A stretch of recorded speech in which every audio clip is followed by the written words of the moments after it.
Hey everybody, this is Coach Hart with the Baskipedia Podcast. Today I have David Sanders from All Saints Episcopal School in Tyler, Texas. How's it going today in Texas, Coach? It's going well, Mark. We got cold weather for us, which is probably low 50s, high 40s. Okay. But it's been a good weekend, so it's going well. Well, I'm jealous. I mean, it's good for you because you're playing ball. I think you're one of the few states that are playing it. Did you start on time, Coach, or did you have to wait? I waited. So 10 out of my 11 girls play volleyball, and they got quarantined. They were supposed to play on a Saturday for their first playoff game, got quarantined on Thursday. And so not only was I waiting on them for volleyball, but I was also waiting on them because of the quarantine. And so I had to cancel my first two games. Even when I was waiting on volleyball, I was probably going to have about two practices before a game. And then the quarantine hit, and we had to cancel our first two games. So we could have played 7 by now, but we've been fortunate to play the 5 since canceling those first two games. Well, let us know about your coaching background. How did you get started? Well, I've been a basketball player all my life, and had an opportunity to go play Division III at Louisiana College. Didn't make it very long, so after my freshman year, moved back to my hometown of Orange, Texas, and went to school at Lamar University in Beaumont. And after about a year, kind of started getting the itch of wanting to be back involved in basketball some more. And so I started student teaching at a local school district where the JV coach at my high school at the time became the head coach. And in Texas, if you want to be even anyone on staff, you basically have to be a part of the school if you're a public school coach and teacher. And so they got me to do that by being a full-time bus driver. And so here I am at age 19, went and got my CDL, and I am a full-time route driver. I'm not just driving kids to the games. I'm 6 o'clock in the morning going around houses and picking up kids, and then shooting off to Beaumont, which was about 30 minutes away, go to class, and then come back at lunch because it was free lunch if you worked there. And so I did all my school in the morning, came back to the school that I was working at and helped coach, drive a route, go to practices, go to games. And so that started my coaching career, and eventually got an undergraduate degree in kinesiology through a couple connections. Ended up at Northwestern State University in Natchitoches, Louisiana, which is a Division I school in the Southland Conference, and was a grad assistant there for 2 years. I came a couple years. Most people probably remember them from 2006. They knocked off Iowa on a buzzer beater. It's one of the classic games of March Madness, and then lost to West Virginia, made a competitive game in the second round. So I was a grad assistant there for 2 years under Mike McConaughey, who is now the winningest college coach in Louisiana's basketball history. And so that's where I really cut my teeth. From Northwestern, met my wife there, and she was also a coach, but she was a soccer coach, and she got a job at Mississippi State in Starkville as an assistant soccer coach there. So I followed her and started coaching at a private school there. We moved back to Texas and Austin, had a few years off, and then once we moved back to her hometown of Tyler, when we had our first kid, it's when I kind of fell back into coaching, first at a middle school and then at a small 2A public school called New Summerfield. That was my first head coaching job, was there 3 years. And then this is my second year. That was boys at New Summerfield. This is my second year at All Saints, where I'm doing girls. Coach, what size school are you at All Saints? Are you small school, big school? It's small, even though, so in Texas, UIL is the public school governing body, and then the private schools are under TAPS, which is a separate entity from UIL. And so we're TAPS 4A, which sounds big, but it's not. We have 157 kids in our high school. So we're small. And so even when I came from boys public school at a 2A, I believe we had 145 kids in the high school. So I've kind of always been around the little bit smaller school environment. Okay. What coaches have helped shape your coaching philosophy and style? Definitely number one, Mike McConaughey at Northwestern State in Louisiana, and his staff. It's funny. Coach Mike is actually one of the first guys, Division I, that did the whole platoon system. And so that was kind of my first introduction to this type of style play and really enjoying it. He is not as extreme as far as the shifts rotation. We were more in like 3 or 4 minute shifts instead of 35 seconds or a minute. But that whole way of thinking of we're going to play a lot of guys and we're going to play up tempo, we're going to play fast. Definitely Coach Mike and the staff that was there. Some of them still there, others at different schools now. But I would say he's the biggest influence. And of course, my high school coaches. I didn't get to play for him, but my brother did. That got to play for a guy that's got 700 plus wins in the state of Texas. And so growing up in that environment and that system was huge under Barry Bourne. My two coaches in high school, Jeff Burke and Oliver Simmons, big time influences. Oliver, some people remember him. So he was a freshman on Kentucky's 96 championship team, big 6'10", redhead guy from Tennessee that eventually transferred to Florida State. So that was my second high school coach. And then Jeff Burke, the guy that I played under when I was a sophomore, was also a former college basketball player, and now is a superintendent of schools. And so really lucky and fortunate of the guys I got to grow up under in high school. And then all the other coaches I've worked for or worked with. Even at New Summerfield, my superintendent had won a state championship in Texas at the 1A level. So it's pretty nice when your superintendent is a former basketball coach himself. And that school did not have football, so basketball was king.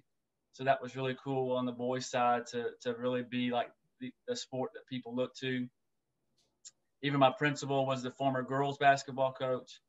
One of my best buddies is the head coach at LSU Alexandria, which is a relatively new NAIA program he's been the head coach for 6 years there, and met him at Northwestern State. So all those type of guys are big influences, but I would say a lot of the drills I still use, besides all the ones in the system book and, coaching the system and some of the different things that I've watched on your clinics and just all my research in playing with the system. Definitely my time at Northwestern State was my most influential as a coach and how I coach and the style I want to play today. Okay. A new question I've been kind of asking of late on some of the podcasts is, what 3 people, living or dead, would you want to sit and have dinner with? Yeah, that was an interesting question. The first 2 are pretty personal just because I just have lost. One would be my granddaddy that died when I was a sophomore in high school. Mm-hmm. And then the other would be a cousin that was my age that I grew up with in my hometown that passed away in a car wreck when he was 19. And so those 2 are personal. The third one, I had a hard time going back and forth, but it's probably I'm a big time Seinfeld friend or Seinfeld show guy. I was watching it last night, just walking around the house cleaning, and so probably Jerry Seinfeld, just because that is my sense of humor, and so I would enjoy talking to him. Well, we see your shirt name there. You've dubbed your style of play Bedlam Ball. So it intrigued me how you came up with the name, and how do you define Bedlam Ball there at All Saints? Yeah, so I'm a big time believer in, I love branding. I love kind of marketing what you do. While I was at Northwestern, I got my master's in sports administration. And so there's a big side of me that loves that kind of stuff. And so coming up with, how do I want to describe how we play? You obviously have Shaka and Chaos, and you got even Mount Mayhem with Mount St. Mary's when they made their run a few years ago. For the old school guys, you got 40 Minutes of Hell with Nolan Richardson. Like, what can you do? What can you kind of come up with to describe how you want to play. And so I basically just looked at words, that are similar to chaos, and the one that made the most sense and that had the most catchy ring to it was Bedlam Ball. And so Bedlam, to me, the technical definition is a scene of uproar and confusion. And what better word or definition to come up with how we want to play. And sometimes it's Bedlam for the other team, where they're like, man, this is just crazy and it's confusing. And then I've had some nights already this year where it's Bedlam for me as a coach, because it's just a little bit too crazy, right? And we don't necessarily play well, and that's kind of the ugly side of Bedlam Ball. But anything that's catchy, and again, I think the biggest thing, certainly from listening to your podcast and clinics and everything, is what can you do as a coach to get your kids to buy in, your players, your community, your parents, your administration, your AD, anything that kids, people like that within your basketball community can grasp and get a hold of. What can they kind of identify with? And right now it's Bedlam Ball. And so everyone's happy about Bedlam Ball. And so hopefully that continues. It's the shiny new toy, Coach. It is. We'll have to do a year 2, year 3 with it and see if it's still shiny, right? Yes. But what were the reasons why you decided to make the switch to the system style of play? To be honest, I've been tiptoeing around it for a couple of years. So I was at the previous school, New Summerfield. I was there for 3 years. That was my first head coaching job. And my last year, we had a pretty good year. We went 24-8. I had those kids for 3 years. And so what was crazy is my last year there, my entire varsity team was seniors, which is, that's rare to happen at a school the size that I was at, of 145 kids in your high school. I had 12 seniors that stuck it out and played. And so we definitely did not play. We played more traditional. We pressed, but a lot of times we pressed back into a Syracuse 2-3 zone. I had 2 really good players, one that ended up walking on at University of Texas at Tyler, which is a Division II school here in Tyler. And my second best player was a pretty strong guard too. And so, I kind of catered around them too. And then I figured out real quick, okay, if I stay here, I am resetting, right? I'm pushing the reset button. I literally had 0 kids with varsity experience. And so as a coach, you're always trying to think a year ahead, trying to think a step ahead. So I started researching. That's when I got Coaching the System book. And I was fully committed to, if I was going to stay there at New Summerfield that next season, to putting 15, 17 kids on varsity and just going full blown into it. And then late in the summer, I was able to take this job at All Saints. The main reason being, there's 2 main reasons. Number one, it's in town, living in Tyler, so it was a lot closer. And with a young family, 3 kids under the age of 6, instead of a 45-minute commute, it was now a 15-minute drive. And then number 2, the AD that I had grown a relationship with was a big factor too. And honestly, just the school itself as well, the type of school and the reputation academically it has for our kids moving forward was important too. And so last year being new and coaching girls for the first time, coaching varsity girls for the first time, I originally kind of walked in going, okay, I'm going to do this. But I'm sure a lot of coaches who go to new schools feel the same way that I did. Like, they didn't want to go in there and just blow things up. And so I kind of tiptoed around it. I definitely think I could have done it last year. I had a senior point guard that was pretty good and really could create some shots for herself. Unfortunately, she went down with a dislocated kneecap like our 4th game of the season, and then we struggled for the next 12 games, however long that we didn't have her, before getting her back. But all that to say, and I can tell you, I can give you specific stats here in a second, but there wasn't much difference in the way that we were playing and saying, hey, let's go all in on Bedlam Ball. Let's go all in on the system. It's not going to look that much different statistically. And in fact, if we don't do it, we may not score 20 points a game. And I don't care who you are and how good of a coach you are. If you can't score 20 points a game, it's really hard to stop someone else from scoring 20 points a game. Yeah. And so you kind of have really have two ways to go, two directions.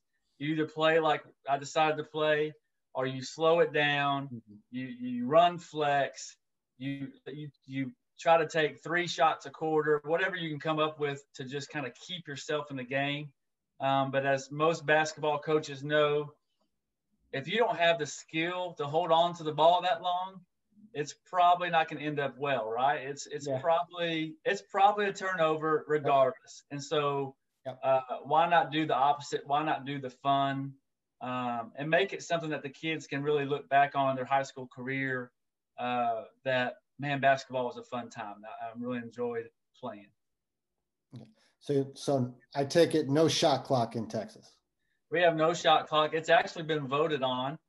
I think it was voted on this past summer, maybe the year before, and they turned it down. I think financial reasons, blah, blah, blah, right? Yeah, all that. And of course, now the way I'm playing, I would love it.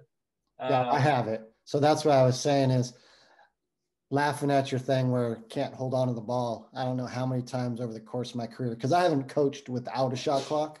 Right. And I believe the shot clock came into existence when I was a freshman in high school. So I've never played basketball or coached basketball without a shot clock other than like the summer games, 20-minute running halves and stuff like that. But Right. I don't know how many times I've asked for last shots of quarters, and last shot turned into turnover for last shot for the other team. So right. I hear you.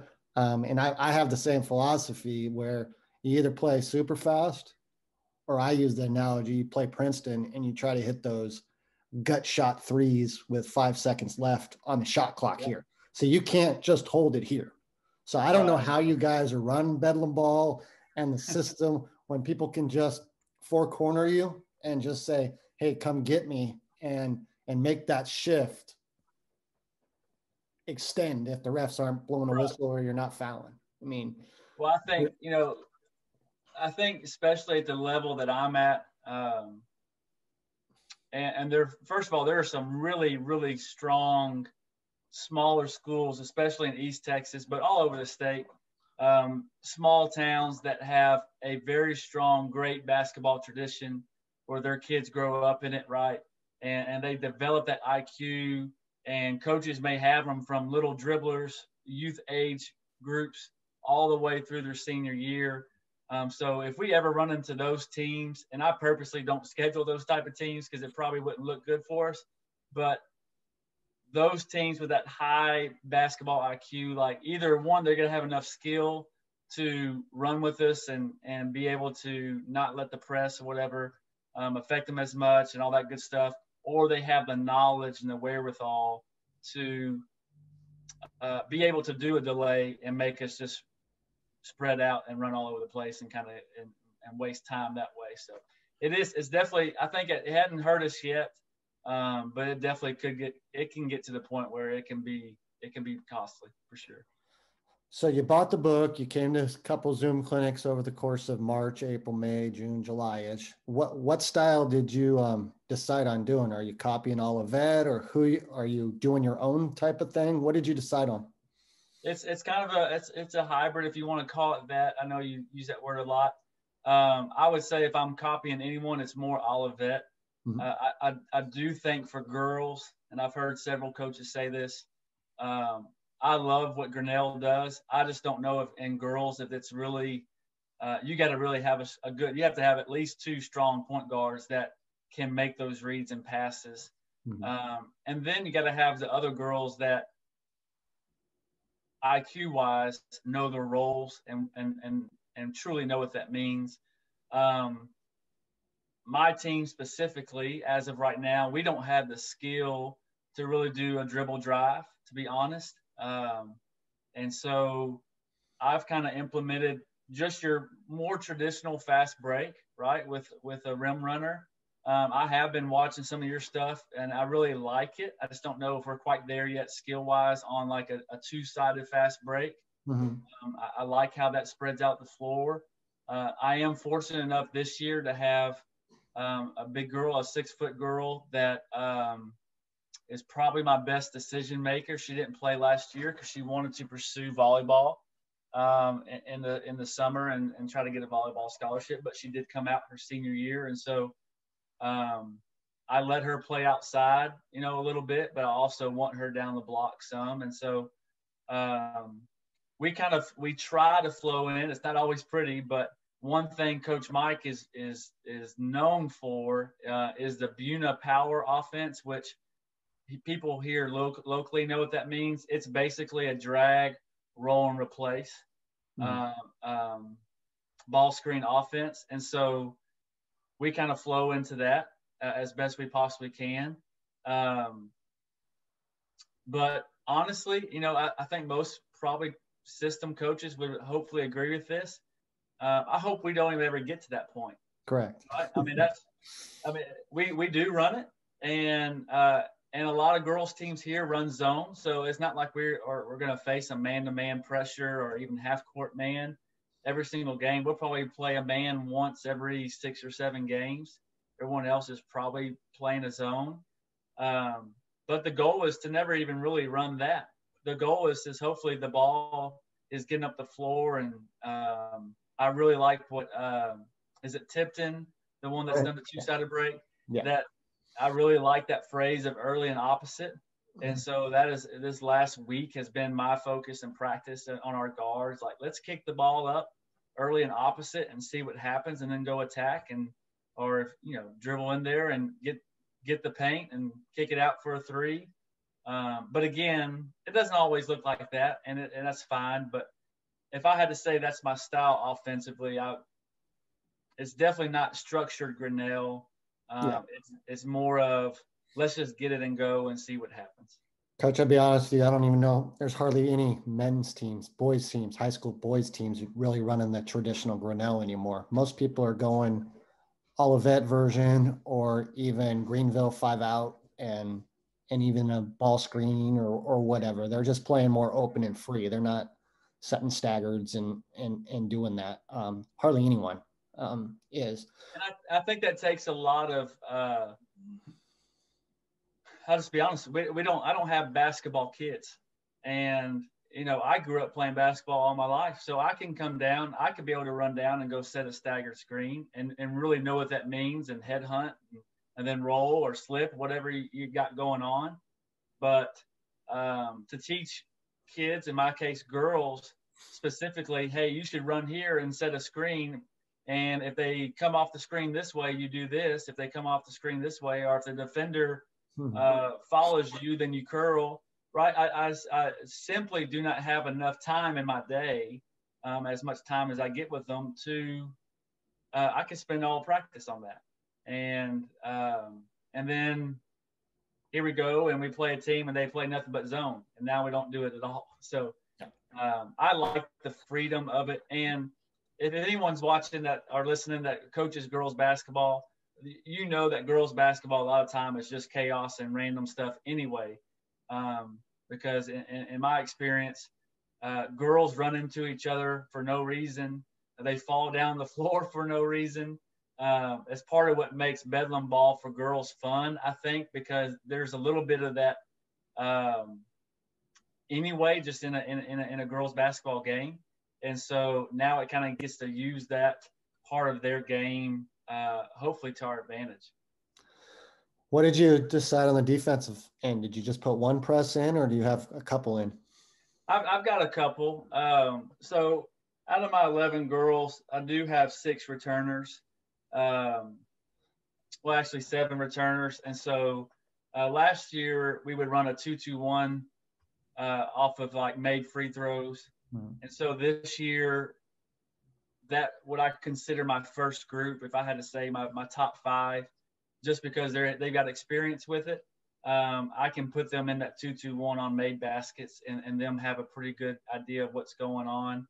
Other than that, we have we're beginning to work on a diamond, and then within that diamond, the on and off, as the book talks about, taking the person off the inbounder and doubling up the best point guard or whatever the case may be. But to be honest, the thing that's worked the most is scramble, find somebody, and then I have two girls that are really athletic, really competitive, and work really hard for our school, not only in basketball but just in other sports. And they have very, very little skill, but that's how they contribute. And so when they're in, I put them in different shifts. When they're in, I say, go chase the ball. You two, Conley and Sarah, you two go chase the basketball, and let's see what happens. And to me, that's been our most successful full court pressure, is little structure, giving them as little details as I possibly can.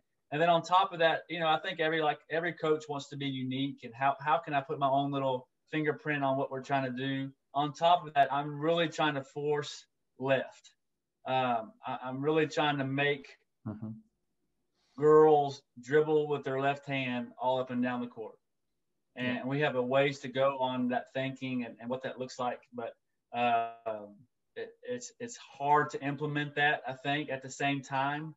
But I'm trying to get them to understand, like, I don't care where they go. I don't care what they do as long as they go left. And, 9 out of 10, that should be something that works to our advantage. Okay, so what did you decide on for your system goals? So I'm looking at them right now, and that was a tough one, because even though we didn't score a lot of points last year, we only averaged 30 points a game last year. But within that, we shot almost 50 times a game. So we were just obviously, when we still are, a very poor shooting team. But it wasn't like I was holding the ball and trying to not score. And so last year we averaged about 50 shots. So my 5 goals, I thought realistically 70 was a realistic first step. I didn't want to make it 80. Because I want to be able to give the girls some successes, right? And say, hey, we really trying to get 70 shots. I think 30 more shots than we were taking last year on average was asking a lot, with the majority of the same group coming back. And so my team goal is 70 total shots. I'm not quite half 3-pointers. I did 32. Which basically means 16 and a half, right? Can I look at our stat sheet and like, okay, we've shot 16 threes, 40% offensive rebound percentage, a 25 shot difference, and then forcing 30 turnovers. Okay. So you have them. Have you hit all 5 in a game yet? We have. So we are, out of our 5 games, we're 3-2. Mm-hmm. And the three games that we've hit all 5, we're 3-0. So that's that 95%. Hopefully you don't get that 95%. Hopefully you keep that 100%. So yeah, it's and honestly, in one game, I can bring it up here. Our very first game, so we hit those numbers. We did hit those numbers. On our very first game, though, we lost 30-31. This was our first game of the season, and I think I had them a total of 4 hours of practice after coming back from quarantine. And we hit all the numbers that we lost. So I'm sorry, we're 3-1. Sorry. Okay. We're 3-1. We hit all the numbers. We just didn't make any shots. So now you've done the games, you've done your goals. Are you going to tweak them and make them a little tougher to achieve? Do you think they're achieving them too easily? I don't. The shot attempts, maybe? Yeah, I want to say if I had to adjust 2 of them as the season goes, I would probably adjust shot attempts and then turnovers forced. Um, just, I think Doug Porter said this several times. I've listened to him. Girls will turn it over a lot more than boys, and so we're easily making the other team turn it over. One game earlier this week, we won 56-27. We forced 49 turnovers. Holy moly! But then the next game we played, we lost. Obviously, we shot terrible because we lost 25-38, but we only forced 27. So my turnover goal of 30 is I think that can be adjusted. At some point you might bring it up to 34 or 35. Which one do you think's the toughest to achieve? The bad thing is we're averaging 20. Toughest to achieve for us is really getting up that many 3-point shots. And I'll probably just getting up the total shots period. And the main reason is we struggle, our guards struggle right now without turning the ball over. And so the game that we lost 25-38, I think we had like 34 turnovers ourselves. And so, if you turn over the ball more, obviously you get less shots yourself. And so if we can develop a little bit better handle on the ball, then I think shots will come. Like that game, we only shot 42 times. And the main reason being, they didn't stall or anything. The main reason being is we kept giving them before we even got a shot attempt off. And so that's probably the highest. Offensive rebound percentage has been all except one game has been over 40. Again, we've been forcing turnovers pretty well. But we've only shot more than 33s one game. And I think that's going to be a tough one.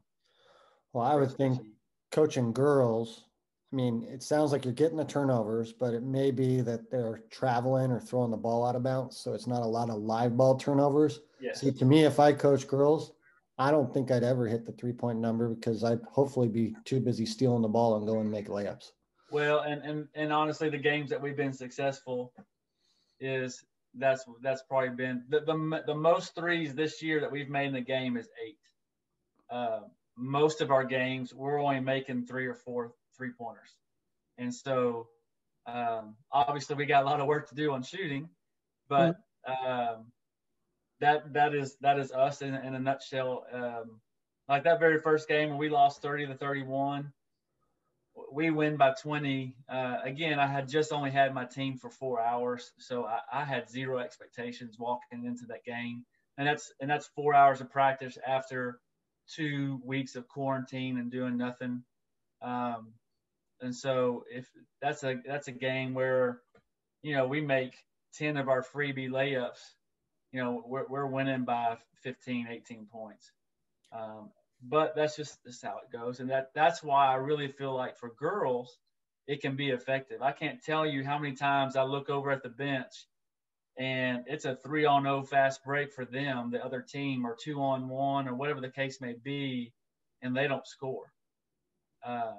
It just happens. I think girls' skill level is definitely in this area, skill level, but also just the ability to finish. With my own team, we have several of those opportunities every game as well, and we don't walk away with points. And so that's why I think this works, because I've heard a lot of boys coaches say, well, I just can't I can't stomach giving up a wide open layup or a wide open dunk. Well, especially at my level for girls basketball, a 1-on-0 layup is not a guaranteed 2 points. It's not guaranteed. And so that's why you throw caution to the wind and you do it. So what's the biggest adjustment for you in games? Have you struggled with anything with the system, like having to, if there's foul trouble because you only got 11. So someone gets that third foul in the first half. What type of things are giving you difficulty? Is it the X's and O's, or is it just in-game adjustments to doing things on the fly that may happen in the course of the game? Yeah, I would definitely. There's a reason why people say, well, you got to have 12. You have to have at least 12, right? So you kind of can have two groups. Like I have a starting group. I think everyone would probably consider, okay, who's your best five, and then you maybe make two shifts with a sub for each one of those groups, right? That's probably ideal. With me only having 11, I'm not obviously able to do that. But foul trouble, we've had that happen a couple games. In our last game, the point guard picked up her third foul in the second quarter, and so the probably my best overall skill player, who I'll put at point guard, had to play point guard more often than I probably really wanted her to. Um, as far as in-game adjustments, besides shifts, that's something we're still coming up with, my assistant and I. Like, it's hard to, we're only 5 games in, so I'm still switching up my groups right now. Not necessarily in game, but from kind of game to game. Okay, let's try this 5 together and this 5 together, and kind of trying to find what is going to be we're going to be our two groups, and then who's going to sub in and out for that one group with a group of 6. And honestly, it's conditioning right now. That's the biggest struggle is if I have to double shift or even triple shift some of my players, they get worn out really quick. And so it's being able to find that balance of, you want some better players to be in the game, especially when you're struggling. And I've already learned my lesson in one of my games with that. But just finding that mix of what groups work together, and then how often do you sub is an adjustment that I have to continue to kind of remind myself or remind my assistant, hey, let's get them in a little bit quicker. But I feel like we're learning and doing a better job of that. So you have the book, I have the book. Everybody that runs the system should have the book. What's the biggest objections you're getting from your players, or objection? Yeah, honestly, I don't know if I'm getting any objections. If I had to call it anything, I would probably use another word. I would probably use ignorance. They just don't know, right? Yeah. They just don't know. They don't quite know how to run and sprint the entire shift, right? Like I don't think it's they're objecting to it or they're rebelling against it in any way. We definitely have our moments where we do that pretty well, but just understanding that concept of while you're in there emptying out the tank and then come get some rest. Another thing I would say is, look at my list here, that overall sense of urgency, especially on defense. And again, I think that comes down to conditioning, right? If you've got a second win, or if you have the conditioning to really just put the most amount of pressure you possibly can on the other team, but also having that sense of urgency in your head, like, hey, this is what we're trying to do at all moments of the game, regardless kind of the score, regardless of the situation, regardless if things are going well or not, having that sense of urgency to do that. And then the other thing is, again, I don't think this is objecting. I think it's just kind of not knowing, ignorance, right? Is, okay, we want quick shots. We want a bunch of shots. But also, can we find our a little bit better players more often, right? Can we find the people that really need the ball in their hand more often than not? Can we find them and let them make the decisions? I think we have to do a little bit better of that. But I really don't think they're objecting to anything. I think they just don't really know any better, just from lack of experience, lack of knowledge of the game, basketball IQ, whatever you want to call it. Okay. Well, you decided you were going to run it, and everybody, this one always makes me laugh. They tell you to make the PowerPoint, right? Yeah. and go talk to your admin and your team. What kind of thing did you do to introduce it to your school and your admin? Did you go tell them? Did you just roll with it and do it? A little mixture of both. I didn't do the PowerPoint. I have a great relationship with my athletic director, who's the former basketball coach, and he played in a tempo that was really fast as well. He loves pressure. He loves playing fast, and so he knows our girls and our athletes better than anybody because he's been there for like 28 years and just a terrific basketball mind. And so it really just went to him and said, "Hey, this is what I'm thinking. What do you think?" And if I could sum up what he responded to me with, it was, "David, I don't think you have any other choice. I don't think there's any other way that you're going to be successful with this group of kids." And so obviously having that type of support from your AD is great. Administrative wise, from our head of school, who's a former coach, and then our principal, our assistant head of school for the upper school, they're if they're about anything, they're more about participation and making sure the girls play. We do have a low participation just overall in girls sports in my school. And so to give you an example, when I first took the job, my AD, Eddie, said, "Well, you got a pretty low number of kids back." And of course, I'm thinking, okay, well, this is just back from the varsity. And like a day later, when I'm up there to sign my contract and talk to him, he said, "Well, if we started the season today, you would have 6 girls." And I'm going, "Oh, okay, 6 returners. That's not bad." He said, no, you would have 6 players total. And I'm like, on varsity, or that's, JV? No, we don't really have a JV, really. You're talking about you got 6 players in your program in the high school. So, anything that can create some numbers and a volume and participation, our administration, I think, is going to be all about. And then from there, any coach knows that it's really hard to recruit kids and then not play them, and how are you going to recruit more kids when you lose those kids to graduation or whatever, they move schools or whatever the case may be.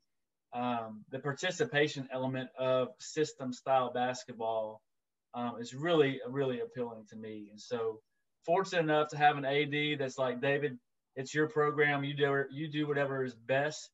And I am fully on board. And I even agree with you that this is probably the way that you need to play to be competitive. And then administration going, same type of thing. We support you. We love that girls are coming out to play. And that's what, that's kind of their first step with me. Okay. So it's your first year running it, and we got a lot of people listening usually that are either getting ready to start running it, maybe ran it once, 1 year. Any advice you'd give to us coaches that are running it, or that you've learned in the short time that you've ran it? Yeah. I think the number one thing to me is celebrate your small successes, right? Don't have huge expectations. So celebrate your small successes. So to me, what that looks like is, I had a girl that played on varsity or played on the team last year, excuse me, that did not score a point all season. And in her second game, she made 2 free throws. And this was not in the fourth quarter when we're losing or winning by a lot. This is in the second quarter, and she's in the game and she's contributing, right? And so we made a big deal about that. And it wasn't to make her feel bad. It was like, hey, that's a small success. Like, hey, look up, you're already in your second game this year and you've already scored points, right? Certainly, I talk about this pretty much every game, is that I focus on what I call the 3 E's. I call it energy, effort, and enthusiasm. To me, if you bring all 3 of those you're going to put yourself in a chance to be successful. And probably our girls, just in our school in general, they do a great job at effort. I don't ever really have to get on them about their effort. I do have to remind them about their energy sometime, and that's just a overall positive attitude, a positive feeling, and then just enthusiasm. And the good thing about the system style is enthusiasm will come because everyone's getting the game and contribute and feel positive things about their self and how they're playing. And then the biggest thing I think is like I've heard this, is stick with it. It's going to look really bad at sometimes. The other night when we lost 25-38, I was just kind of the whole game, because we just struggled the whole game just to do anything positive really consistently. And it's real tempting in the middle of the game to, well, that team hadn't shot a 3 yet. Like, they're not trying to shoot. Let's just play a zone and pack it in, and, maybe we can come out with a win. It's really tempting as a coach who's competitive, and I know all coaches are competitive, to go, I'm going to drop it and go strictly for the win. And so I would encourage you to stick with it. And then the last thing is just give ownership to the kids. Let them make some decisions. Let them take ownership of their groups. And that's what I'm really working on right now, is as we kind of go through these groups and eventually come up with hopefully 2 groups to shift with in and out, is, hey, group A, you're going to be really good at this. I think you can really be successful in this type of press or pressure. And that's what I want you to own, right? On defense, for the other group, you're going to look a little bit different. Take ownership of that type of way of playing. And I think if you do that, then kids will buy in, and they'll say, hey, this is our group and this is what we do. Excuse me. And be successful. Well, Coach, I want to thank you for joining me today and wish you, your family, health, and your team good luck for the rest of the year. And I'm jealous, like I said before, you guys are able to be playing. Doesn't look good here in California. So yeah, we have a brother-in-law. My wife's brother's in California, so we know about all y'all's restrictions.